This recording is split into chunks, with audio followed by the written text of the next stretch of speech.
Not too long ago, an animated movie opened in US theaters. It was based on a YouTube web series, not Netflix, not Disney, but YouTube. It came out through Fathom Entertainment, the company that mostly handles concert films and anime theatrical events.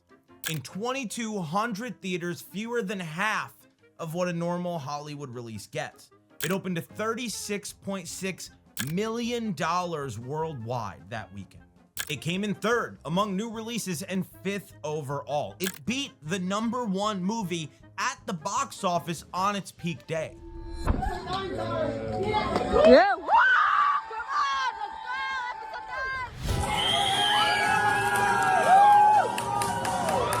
The studio that made it has about 100 employees. It's based in Sydney, Australia, and 8 years ago, it didn't exist. 11 years before that, its founder was an 11-year-old kid making Super Mario 64 machinima in his bedroom.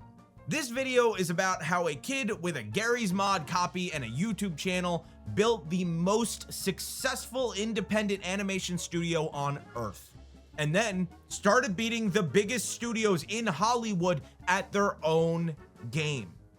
Let's get into this. If you're 25 and under, you already know. If you're 30 and over, you might know, but maybe you haven't heard the name Glitch Productions before. That's about to change, because chances are you've heard of at least one of their shows. SMG4, Meta Runner, Sunset Paradise, Murder Drones, The Amazing Digital Circus, The Gaslight District, Knights of Guinevere, Gameoverse. 8 web series. 3 of them, Murder Drones, The Amazing Digital Circus, and Gameoverse, each pulled more YouTube views in a single month than most network animated shows pull in their entire run. The studio has 20.3 million subscribers on YouTube, 3 billion views. That's billion with a B. For context, that is more subscribers than the official Cartoon Network YouTube channel and about twice as many views. Now, Glitch Productions, or just Glitch, is an independent animation studio based in Sydney, New South Wales, founded on May 24th of 2017. The founders are 2 brothers, Kevin Lerdwichigal, currently the CEO, and Luke Werdwichigal, currently the CCO. And they got here from one of the most unlikely starting points in modern animation history. You can't tell the Glitch story without the SMG4 story. I'll keep this quick, but it matters. May 7th, 2011, Luke, age 11, uploads his first video to a YouTube channel he calls Super Mario Glitchy 4, shortened to SMG4. It's a Super Mario 64 machinima, and that means he is recording footage from an emulated copy of Mario 64 and then editing it into a sketch comedy video. Mario gets into ridiculous situations. Mario hangs out with Bowser, Mario does internet memes. By 2014, the channel has 100,000 subscribers, and by the end of 2016, it has 1 million. In 2016, Luke's older brother Kevin notices what's happening. He has a business mind. He sees a channel pulling in millions of views from kids worldwide, and he sees no business structure around it. No incorporation, no team, no contracts, just a teenager making cartoons in his bedroom. Kevin joins, they formalize, and May 24th of 2017, Luke uploads a fan mail video where he mentions almost in passing that he founded a company. He calls it Glitchy Boy. SMG4, Hobo Bros, and Mario's channel. So in order to represent everything I have, my brother and I created this company called Glitchy Boy. Whoa! A year and a half later, on September 5th of 2018, they upload a video they call SMG4 Direct, riffing on a Nintendo Direct, and they rename the company Glitch Productions. That's right, our company name is Glitch, or more formally, Glitch Productions. That's the moment. That's when an 11-year-old boy's bedroom hobby becomes a company that's going to upend the indie animation industry over the next 8 years. The first Glitch original, the first show that wasn't SMG4, was a series called Meta Runner. This is where Glitch gets legitimacy, because Meta Runner doesn't look like SMG4 at all. SMG4 was scrappy, Mario machinima derived, internet meme energy. Meta Runners is a fully animated anime-style sci-fi action series using Unreal Engine cinematic tools. It's a different show, a different team, different audience entirely. It got funded by Screen Australia, the Australian government's screen funding body. Yes, Australia subsidized an anime made by 2 YouTube brothers. It got financing from Crunchyroll, it got financing from AMD, it was produced in association with Epic Games. The first season pulled 10 million viewers. Screen Australia called it their top performing online investment. That gets Glitch a second season and a third. Meta Runners eventually ends in 2022 after 28 episodes. And by that point, Glitch isn't a YouTube channel anymore. It is a studio. They've got an office, they have staff, they've got an actual production pipeline, but the real breakthrough is still coming.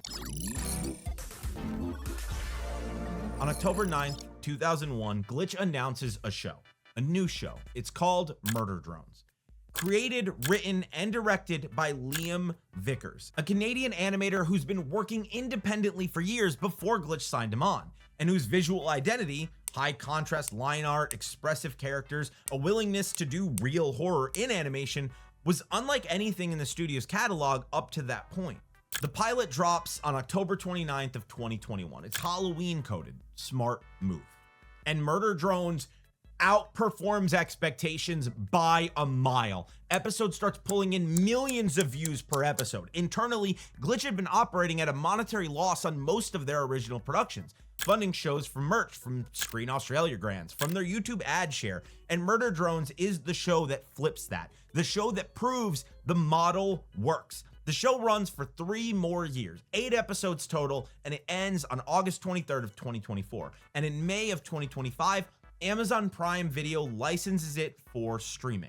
A YouTube web series not made for a network, not pitched to a network, not greenlit by a network, gets bought by a network. And they bought it after the fact. That's the inversion you need to understand. The network model is pitch a show, get greenlit, make the show, distribute it. Glitch's model is make the show, prove it works on YouTube, and let the network come to you. So then 2 years after Murder Drones premiered, Glitch dropped the next one. October 13th, 2023, the pilot for The Amazing Digital Circus, created in collaboration with an animator who goes by Gooseworks, who before this show was a Twitter darling and a YouTube cult favorite for short experimental animations, but it never made anything at this scale. And the pilot pulls 100 million views in 4 weeks. 200 million before the end of 2023. By June 2026, the pilot episode alone has over 400 million views, and the series as a whole has surpassed 1 billion online views total. Netflix shows up on October 4th of 2024, a year after the pilot dropped. Netflix licenses The Amazing Digital Circus for streaming. And again, this is the network coming to a YouTube show, not the other way around. And critically, Glitch gets to keep creative control. Netflix has 0 creative control over the series. New episodes still premiere on YouTube first, and I want to say that one more time. A web series made in Sydney by an indie animator who got her start on Twitter becomes a top 5 global Netflix show, and Netflix gets to host it but does not get to touch it. Then it goes theatrical. Not that long ago, right now, while I am recording this video, The Amazing Digital Circus: The Last Act is currently in theaters and will be releasing this Friday on YouTube. Now, but while it's been in US theaters through Fathom Entertainment, it made $36.6 million on its global opening weekend, $20.2 million in the US across 2,200 theaters. It comes in 3rd among new releases. It beat the #1 Hollywood movie on the box office on its biggest day. This is the thing that nobody talks about enough. An indie animation studio just outgrossed half of Hollywood with a movie based on their YouTube show. And then this one happened. January 17th, 2025, Glitch announces a new show called Knights of Guinevere. It's a sci-fi psychological thriller, and it's their first 2D traditionally animated series. Up until now, every Glitch show has been 3D. CG, Unreal Engine, Garry's Mod Legacy. Knights is them stepping into hand-drawn animation for the first time. And it looks incredible. And the crazy thing is, the people making it, Knights of Guinevere is co-created by Dana Terrace, John Bailey Owen, and Zach Marcus, all 3 of whom worked together on Disney Channel's The Owl House. Dana Terrace was the creator, Owen and Marcus were writers on the show. The Owl House, Disney Channel, the show that by general consensus was the best thing Disney Channel made in the 2020s, and that Disney then canceled early. So Dana Terrace, creator of a show that Disney canceled, takes her writing team and her vision and brings it to Sydney, to a studio that hadn't existed 8 years earlier, run by two brothers from a Mario YouTube channel. The pilot drops September 19th, 2025, 8 million views in the first 2 days, 10 million views by day 5, 17 million by February 2026. And on February 13th, 2026, Glitch announces the show has been greenlit for a full series. So take a moment with that. The creator of the show, many people argue, was Disney Channel's last great animated original, left the network model entirely to make her next show with an independent Australian studio, and the studio greenlit it on the strength of 17 million views. That doesn't happen if Glitch is a regular indie studio. That happens because Glitch has rewritten the math. Of every show in Glitch's catalog, this is the one I personally love the most, and I had to put it in its own segment because if I tucked it inside the laundry list at the end of the next one, I'd be lying about what this show is to me. The Gaslight District, created, written, and directed by Nick Shapico, known to a generation of Newgrounds and YouTube animators as Part-Time Seagull, a Canadian storyboard artist and animator who before this animated scenes and Hell of a Boss and cut music videos for Juice WRLD and Marshmallow. That's the resume. Bedroom tier YouTube animator, indie animation industry workhorse, music video gun for hire, and then suddenly a Glitch show creator. The trailer dropped on March 21st, 2025. The pilot premiered on YouTube April 18th, 2025. And it does not look like anything else Glitch has ever made. It's a gothic crime drama, adult animated, post-apocalyptic neo-noir dark fantasy about a family of undead mafia gangsters called the Smiling Dead, condemned to immortality by God after the world ended. Yeah, that's a hell of a tagline. That is the real Glitch show tagline, and it earns every word of it. So here's the production notes that puts the whole thing into focus. The Gaslight District is an Australian-Canadian co-production between Glitch and Atomic Cartoons in Vancouver, funded by Screen Australia and the Canada Media Fund. Two countries' national arts funding bodies on the same indie animation show, distributed for free on YouTube. That is a sentence that genuinely should not be possible, but it's the model that Glitch has just made normal at this point. And then this is the one I want you to sit with. The executive producer on the Gaslight District is Olin Rogers.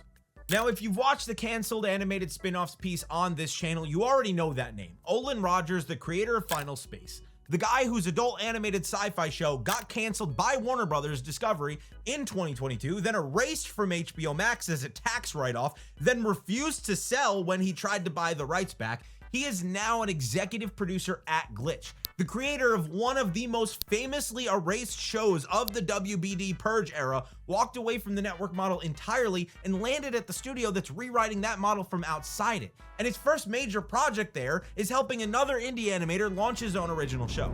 That's the whole video right there in one credit. Just make it make sense, Warner Brothers Discovery. July 2025, Glitch greenlit the Gaslight District for a full series. More episodes are in production, scheduled to roll out after the amazing digital Circus's run finally completes. The crazy thing is that every once in a while a show comes along where you can feel the medium itself stretching, and in my opinion, the Gaslight District is that. And the fact that it exists at all, made by the guy who animated music videos for Juice WRLD, executive produced by the guy whose last show got tax coded into the void, funded by two countries on opposite sides of the planet, and then distributed for free on YouTube. That's the future, and I am so freaking here for it. And the crazy thing is, we're not done here. On January 23rd, 2026, Glitch announces Gameoverse. The pilot drops May 15th, 2026, 3 weeks before I'm recording this video. It's created and directed by Ross O'Donovan, better known to a generation of people watching this as Rubber Ross, the Newgrounds era animator turned Game Grumps host, co-written by Aaron Hansen, better known as Ego Raptor, the Newgrounds era animator turned Game Grumps founder. With music by Grant Kirkhope, the Banjo-Kazooie composer, and Jake Kaufman, the Shovel Knight composer. I mean, look at that lineage for a second. This is the Newgrounds animation generation. The kids who started making Flash cartoons in their bedrooms in 2005 became YouTube famous as Game Grumps and have spent the last 15 years building careers around the kind of audience Glitch serves. This is them coming home to animation. The pilot pulls 20 million views in less than 2 weeks, faster than Knights of Guinevere. So now Glitch has, in active production, 3 traditionally animated series from collaborators who came up either through Newgrounds or through a Disney Channel show that Disney canceled, plus an entire YouTube empire, plus a co-production with Iron Circus Animation for a series called Lackadaisy based on Tracy Butler's webcomic, which was announced on October 10th of 2025. Plus, you can't forget their merch company, Final_Project, plus an Amazon Prime Video multi-title deal, plus a Netflix relationship, plus a video game, plus a Forbes 30 Under 30 placement for both brothers in 2023. This is no longer an indie animation studio, this is an independent media company. So how is this happening? There are 3 things Glitch has done that the legacy network animation industry hasn't figured out. First, they own the audience. YouTube is Glitch's home base. Every premiere happens on their channel first. 20 million subscribers, 3 billion views, none of that is mediated by the network. When Netflix licenses The Amazing Digital Circus, the audience still belongs to Glitch. When Amazon licenses Murder Drones, the audience still belongs to Glitch. The networks are renters. Glitch is the landlord. Second, the merch model. This is the one nobody outside the studio seems to understand. In a tweet from July of 2004, Kevin said directly, 80% of the funding of our shows comes from the merch we sell. 80%. It's not ad revenue. It's not networking licensing, t-shirts and figures and posters and plush dolls. That is what is doing it. Glitch built a vertically integrated fan economy where the people who love the shows directly fund the shows. They cut out the middleman entirely. And as a full-time YouTuber of going on 7 years now, that ad revenue is not cutting it. I know a lot of people like to rag on Glitch for the merch sales. I can promise you, they are not paying for these animated projects through YouTube's ad revenue. That's not happening. YouTube ad revenue does not pay that kind of money. Going back into it, the thing is, the network model is this. Get a network to pay you to make a thing so that the network can sell ads against it. The Glitch model is make a thing, build a community around it, sell merch to the community, and fund the next thing from the merch profits. No ad buyer in the loop, no standards and practices department in the loop, just the show, the fans, and the merch. Third, the creative respect. Liam Vickers got to make Murder Drones the way he wanted to make it. Gooseworks got to make The Amazing Digital Circus the way that she wanted to make it. Dana Terrace got to make Knights of Guinevere the way she wanted to make it. Nick Shopico got to make Gaslight District the way he wanted to make it. Ross O'Donovan and Aaron Hansen are making Gameoverse the way that they want to make it. None of these creators are being noted to death by a network executive. Glitch's job in each case is to produce, to handle the staffing and the pipeline and the funding and the distribution. The creative vision belongs to the creator, and it stays with the creator. That's the part that's hardest for legacy networks to compete with because they can't. The network business model fundamentally requires editorial control. The Glitch business model fundamentally rejects it. They are not playing the same game anymore. Now, I have to be honest about something. In March of 2024, Glitch faced public allegations of toxic working conditions. The specific accusations were that Celeste Notley Smith, the voice actor who played Terry in Metarunner and SMG4, was fired in a callous manner and recast without sufficient notice. Around that, broader allegations emerged about long working hours, blacklisting of former employees, and harassment largely attributed to Kevin, the co-founder. On March 4th, 2024, Kevin released a public statement. I'll paraphrase it because I haven't quoted it verbatim and I don't want to misquote it here. He acknowledged that during the studio's early years, he was inexperienced. He apologized to workers who had a negative experience with the company. He said harassment of his staff and the community would not be tolerated. He referenced his own address being leaked during the controversy. He stated that the studio had been short-staffed during earlier phases, but that working conditions had been largely resolved by 2023. I'm not going to litigate that on this channel. You can read the coverage and form your own conclusions. I just include it because the picture isn't complete without it. Building an animation studio at this speed has had real costs to real workers, and that studio has had to address that publicly. What's notable is in the aftermath, Glitch's slate has continued to expand. They've added formal executive positions. Jasmine Yang as COO, Olin Rogers joining as head of development. The formal split into Glitch Originals and Glitch Presents labels, all of which looks like the moves of a studio professionalizing after acknowledging earlier structural problems. Whether that's enough is up to former employees, current employees, and the audience to decide. But the fact of the matter is that these were 2 guys who have never done this before, don't necessarily have formal training to do this, and it just kind of exploded. Trying to deal with that level of notoriety that fast I can't even really wrap my head around it, and I think it's ignorant to assume that they would have just done everything flawlessly and perfectly. So that's the studio. That is Glitch Productions. 8 years old, 100 employees, 8 shows, 20.3 million YouTube subscribers, 3 billion views, a Netflix deal, an Amazon deal, a Forbes 30 under 30 placement, a theatrical release that just outgrossed half of Hollywood, and a slate that includes the creator of The Owl House, the producer, director of Game Grumps, the writer of Ego Raptor's career, and at least 3 of the most internet famous independent animators working today. Glitch Productions is the first independent animation studio to prove that you don't need a network. Not in the way Newgrounds proved it. Newgrounds was a platform. Not in the way YouTube animators proved it. Those were solo creators. What Glitch has done is build the full stack of a network, distribution, audience, financing, production, marketing, merch, licensing, and they made it work without a network on top of it. The traditional network animation industry has spent the last decade canceling shows that should never have been canceled. The Owl House, Infinity Train, Tuca and Birdie, half the Adult Swim and Cartoon Network pilot pipeline. The creators who made those shows have been looking for an exit ramp for years. A way to keep making the work without being subject to the same business logic that killed the last show. Glitch seems to be the exit ramp. The future of animation is not on television. The future of animation is on YouTube. So if you made it to the end of the video, thank you so much. And if you have not seen Murder Drones or any of the other Glitch production pilots, go check them out. They are so good. There's so much variety there. There's so much incredible animation. And more specifically, check out indie animation as a whole. Glitch might be the biggest right now, but they are not the only one making absolutely incredible independent animation. Loki IRL, Planetronica, there's a bunch coming, and there's gonna be way more coming down the line. I just say this because I make these videos because I want to talk about the people who are doing the work. And right now, more than any other studio in animation, Glitch is doing the work. Indie animation isn't a fringe scene anymore. It's the frontier, and Glitch is the studio sketching the map. So hit subscribe if you want more profiles of studios that almost nobody's covering yet. We got a list, and I'll catch you in the next one. Later.